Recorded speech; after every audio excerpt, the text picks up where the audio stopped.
I would like to just welcome firstly Kylie-Ann, Flack and Shannon Bishop from Women New South Wales, who will be presenting on the Women's Financial Toolkit, It's Your Future, What's in It for Carers. We really appreciate the opportunity to introduce carers to the Women's Financial Toolkit, It's Your Future, and we hope that it can play a role in your future too. I'd like to first acknowledge the Garigal or Caragal people, the traditional custodians of the land from which I'm speaking with you today, and show my respect to elders past and present and other First Nations people joining us today. I also acknowledge the many First Nations people who are carers, playing a critical role in their families and broader communities. The Women's Financial Toolkit, It's Your Future, is a one-stop shop for information that contributes to financial literacy, capability and wellbeing. It's available 24/7 via the Women New South Wales website, which is www.women.newsouthwales.gov.au. All the resources linked to are free. We've curated the toolkit in a way that we think addresses some of the most important financial issues for women, but it is also very relevant to other members of the community. The toolkit primarily links users to New South Wales and Commonwealth government information, but selected high-quality, trustworthy resources from not-for-profit organisations and the corporate sector are also included. It's important to note that it doesn't provide professional financial advice, but there is a link to the Financial Planning Association if anyone did want to pursue that pathway. The toolkit was the idea of the New South Wales Council for Women's Economic Opportunity, which is overseen by the Minister for Women, Bronnie Taylor. CWEO worked closely with Women New South Wales to identify the most trustworthy, free and useful financial resources for women. The resources are not necessarily only for women, but the way we have organised them is intended to help women find them. We compiled the toolkit with advice from a range of organisations, including Financial Counselling Australia, the Australian Financial Complaints Authority, the Australian Banking Association, and the Australian Securities and Investments Commission. The toolkit is one way in which Women New South Wales fosters the economic empowerment and advancement of women and girls in New South Wales, a priority area of the New South Wales Women's Strategy 2018 to 2022. We want to see carers included in this economic empowerment and advancement, which is also a commitment of the New South Wales Government through the New South Wales Carers Strategy. So what does the secret life of carer finances look like? Carers may leave their own financial wellbeing low on their list of priorities, an even more concealed part of their secret lives. Conversations about money are often difficult, and sometimes there just aren't enough financial resources to draw on. Financial options such as paid employment might be limited by caring responsibilities. All of this can take a toll on financial wellbeing and overall wellbeing. During the co-design of the New South Wales Carers Strategy 2020 to 2030, carers told the Department of Community and Justice's carers team that the extra costs of caring mean that carers and their families often have to find money for extra expenses like heating and laundry, medicines, disability aids, healthcare, and transport. The structure of government benefits can sometimes provide disincentives to work, and while not all carers want to be in the workforce, many carers do, and they want flexibility, choice, and opportunity. The Carers Strategy also points out the very real financial impacts of caring responsibilities. For example, primary carers' labour force participation rates are more than 20% lower than the general population. And in 2018, the weekly median income of primary carers was $621 compared to $997 for non-carers, making it hard for carers to pay for living expenses, save money, or build superannuation. Those are some of the reasons why improving carers' financial wellbeing and economic opportunities is a priority in the Carers Strategy. They are also reasons why the Women's Financial Toolkit may be of very real interest and use to carers, their families, and others who work with the carer community. I want to acknowledge the very real financial challenges that a significant number of carers may face and acknowledge that an online resource won't solve these. What I do hope, though, is that it might make the task of finding information easier and perhaps connect people with resources that they may not have otherwise found. We see it as a tool for women and men to use themselves, or as a resource that those people working with carers might be able to direct them to. Any suggestions that you have to increase the toolkit's effectiveness as a resource for carers are really welcome. So why a financial toolkit for women? We believe that knowledge is power, and being able to access information easily will, we hope, improve women's financial capability and wellbeing.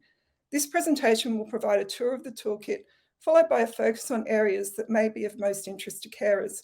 We welcome questions and feedback regarding how we can continue to improve the toolkit, so feel free to put questions in the chat as we go along.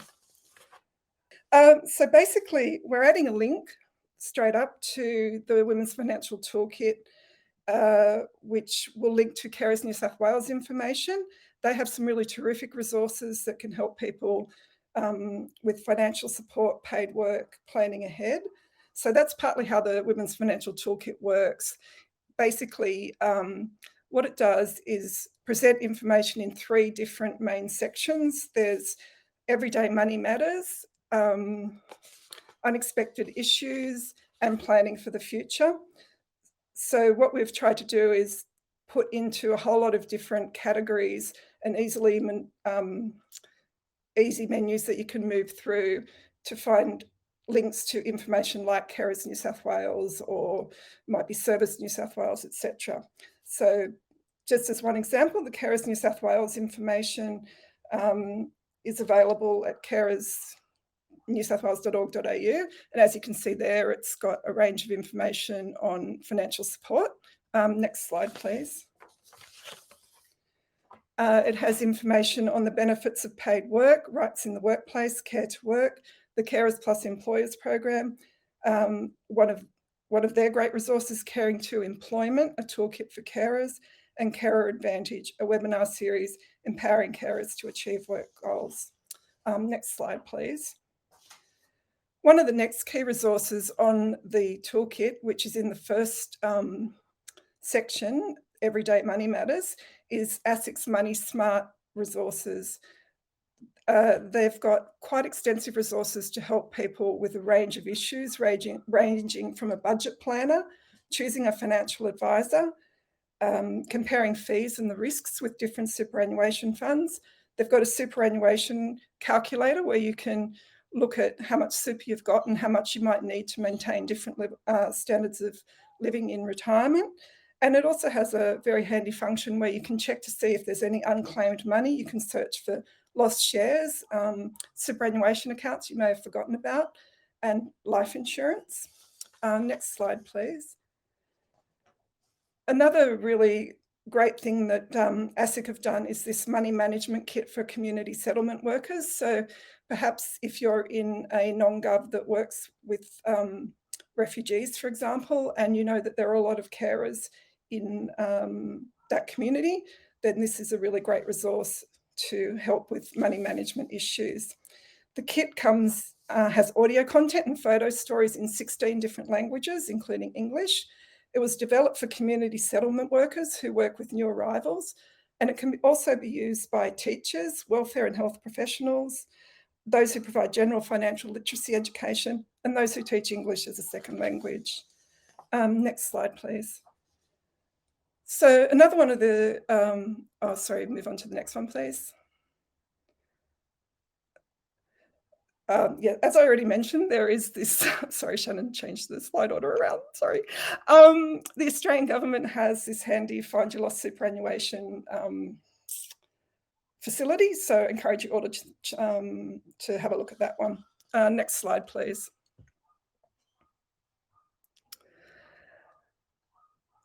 So the Planning for the Future section of the toolkit also has quite a lot of resources on superannuation. There's a whole heap of organisations out there that provide information that's free, confidential, and can be trusted. And it provides information on things like how to consolidate your super, how much super you might need, again, super calculators, super and how that impacts on the age pension, super for part-time and casual workers, and what happens to your super when you die. So part of that end-of-life planning. Next slide, please. In terms of dealing with unexpected issues that might be impacting on your financial health and wellbeing, we've tried to pull together all of the different New South Wales government information, and this website here provides everything that you might need to know that's related to COVID. At the moment, it has a focus on vaccinations, but if you scroll right down, you can start to see some of the financial supports, etc., that are available as part of the New South Wales government response to COVID. Next slide, please. One of the great resources that the New South Wales government has put out for the public is this cost of living savings finder.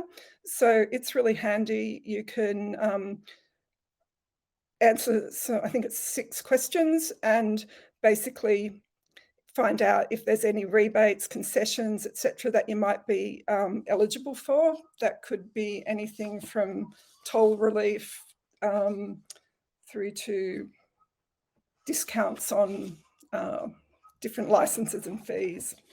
Next slide, please. One of the other good things on that website is Revenue New South Wales unclaimed money function, a bit like the Commonwealth Government one I was talking about before. So basically, again, you can check to see if there's any money that's owing to you. It's always worth a go. Next slide, please. Another one of the key resources is toll relief. I used this one myself this year and actually got a discount on my car registration. So again, give it a go. Next slide, please. One of the, I think we've all noticed with COVID, I certainly have, getting a lot more exposure to scams. I'm getting a lot of messages on my mobile phone saying I'm getting parcels delivered and I need to provide my details, etc. So it's really good to arm yourself with information about how to avoid scams. And so the toolkit has a link to the ACCC's Little Book Black of Scams. That's a world-renowned resource and can be really helpful. And I guess for those people who are working with carers, it's a good tool to refer them to as well. May I have the next slide, please? And as you can see, that little black book is available in 16 community languages, in a variety of community languages. Next slide, please. Just on more key resources, this is a really terrific resource from Australian Disability Australia, and it's a how to support financial decisions for people with intellectual disability. So I encourage you to have a look at that one if it's relevant. Next slide, please. The Financial Rights Legal Centre, these are another organisation who we actually consulted with in the setting up of the toolkit, and they're a fantastic organisation that people can call to get impartial, confidential legal advice in relation to their financial rights. They also have Mob Strong Debt Help, which people can ring a hotline number and get dedicated support through that. Next slide, please. Oh, there's the information about the Mob Strong Debt Help. Next slide, please. So on the toolkit, there's a link to Ask Izzy, which is a pretty incredible app, or you can access it on the internet as on a PC or laptop. And it can allow people to search via postcode to get help with a range of different issues, including issues relating to their financial well-being. So as you can see on there, it says you can find the help you need now and nearby, and you can search over 370,000 support services.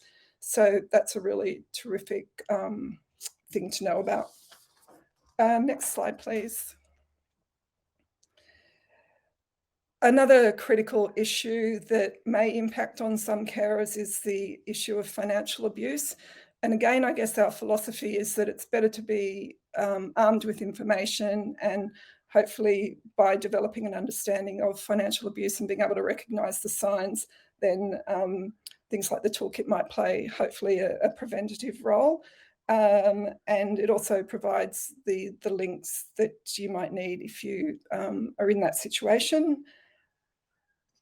Next slide, please.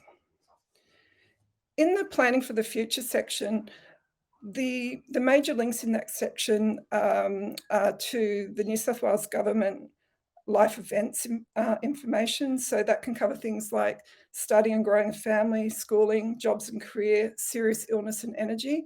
And if you click on those life events once you're in that website, it just takes you to all the different relevant New South Wales government information that is accessible in relation to those topics. So it's just giving you, again, shortcuts to information that can otherwise take a really long time to find.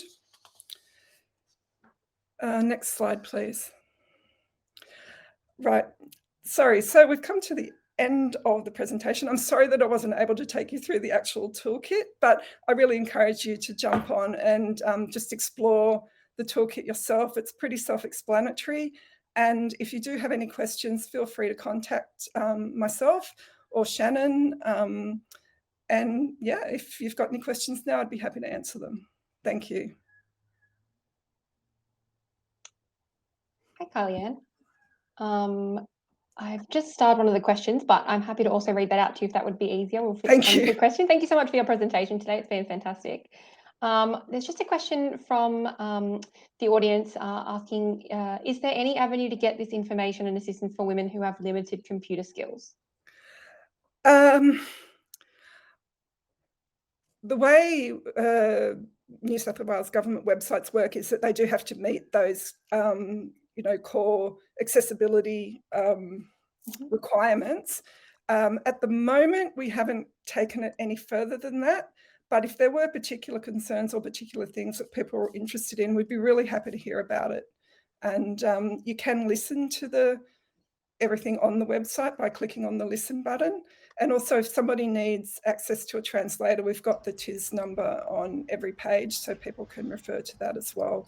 But yeah, definitely accessibility is one thing we'd like to improve on over the course of time. Great. And so with the accessibility, are there also print versions of any of the resources that can be ordered, or does it have to be ordered through the website?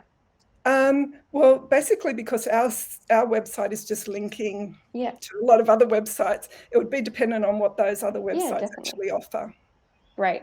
Thank you so much for that. And thank you again for that presentation. No there was still a lot of really good information that I'm sure many of the audience members will appreciate. Thank you.